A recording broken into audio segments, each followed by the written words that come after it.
참 예수님, 오늘은 4월 5일 사순 제4주간 금요일입니다. 오늘 독서와 복음 말씀 봉독하도록 하겠습니다. 성부와 성자와 성령의 이름으로 아멘. 제1 독서입니다.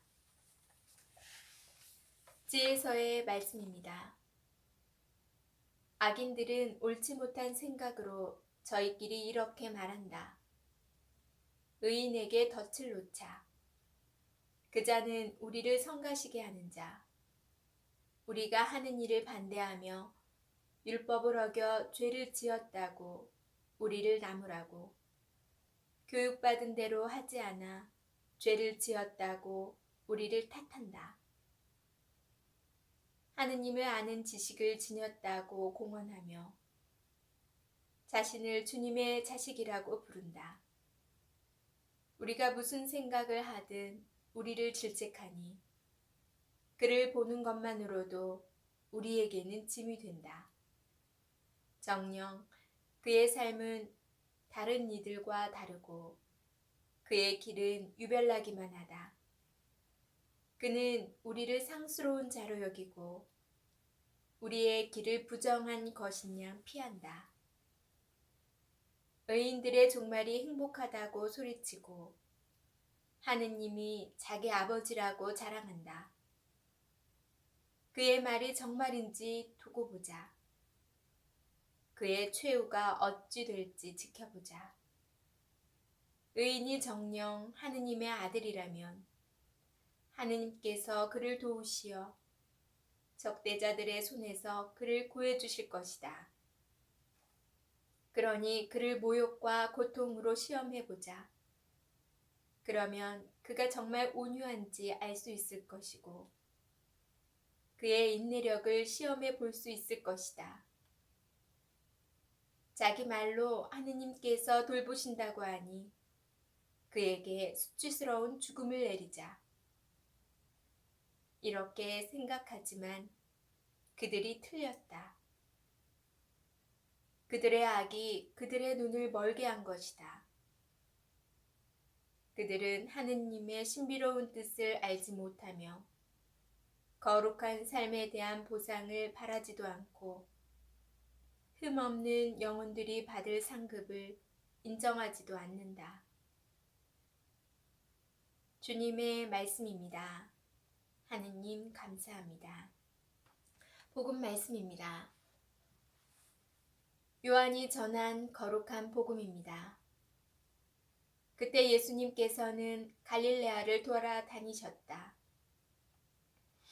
유다인들이 당신을 죽이려고 하였으므로 유다에서는 돌아다니기를 원하지 않으셨던 것이다. 마침 유다인들의 초막절이 가까웠다. 형제들이 축제를 지내러 올라가고 난 뒤에 예수님께서도 올라가셨다. 그러나 드러나지 않게 남몰래 올라가셨다. 예루살렘 주민들 가운데 몇 사람이 말하였다.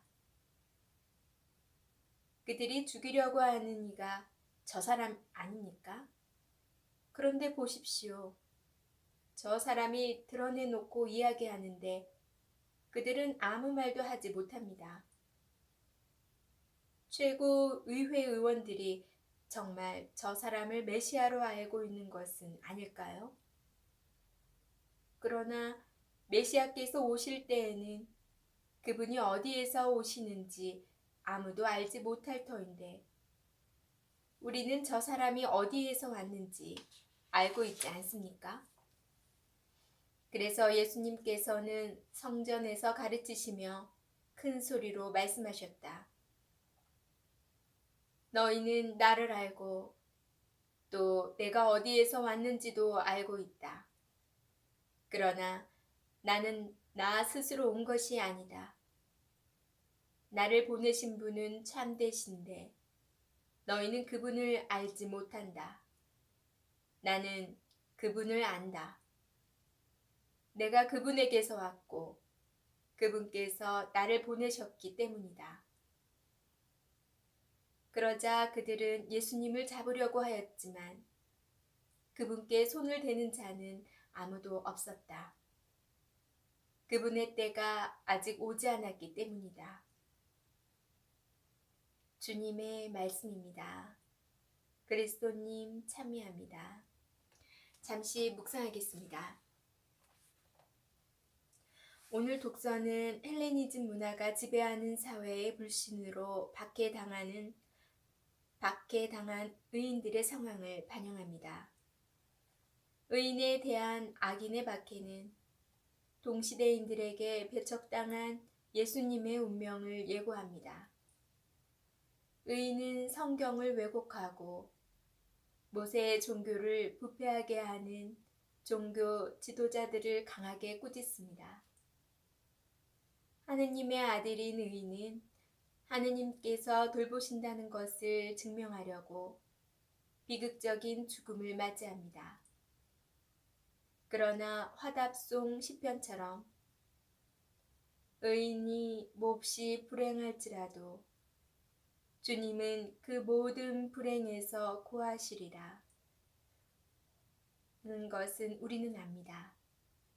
오늘 복음은 유다인들이 예수님을 죽이려고 하지만 그분의 때가 아직 오지 않았음을 알려줍니다. 이 때문에 주님께서는 갈릴레아로 가셨고 초막절 축제를 지내러 예루살렘에 올라가셨을 때 그분의 때를 드러내지 않으십니다. 그렇지만 예수님께서는 성전에서 예언자처럼 당신의 기원에 대하여 당당하게 말씀하십니다.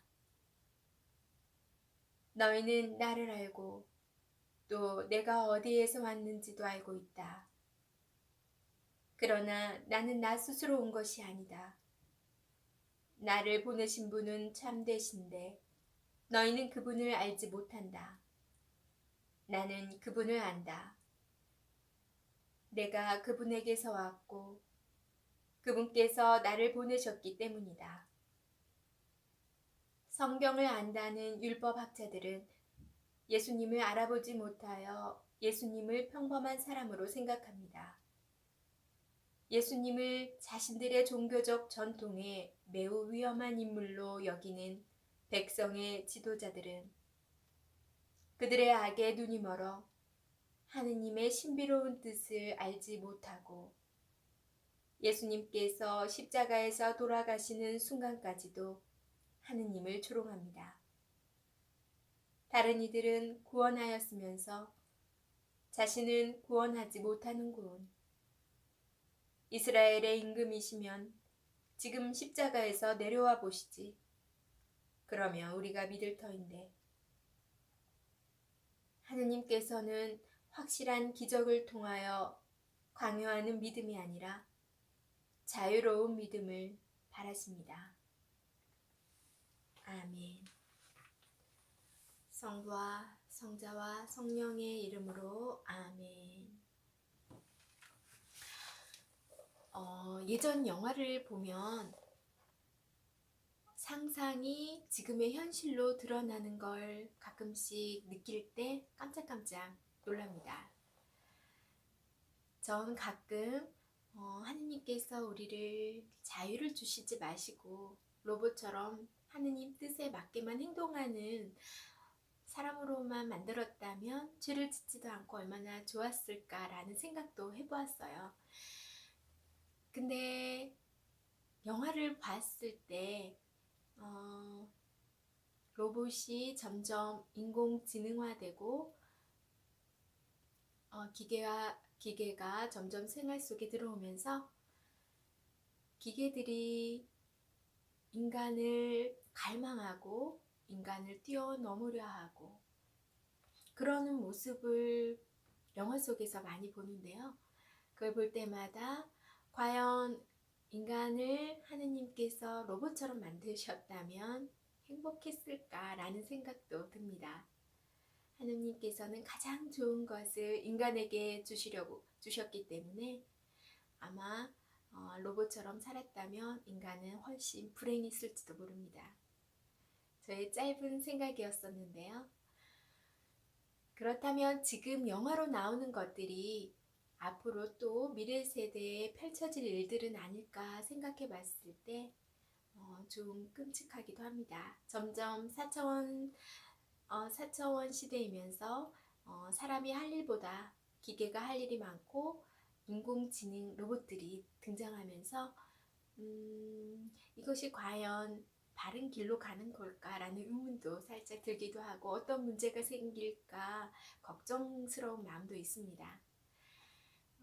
하느님께서 가장 좋은 걸 주신 자유의지를 우리가 어떤 강요나 그런 게 아니라 하느님께서 원하시는 나의 자유로 하느님을 굳게 믿고 따르는 그런 사람으로 우리가 신앙생활을 해야 되지 않을까 생각해 보았습니다. 그럼 저는 내일 이 시간 또 만날게요.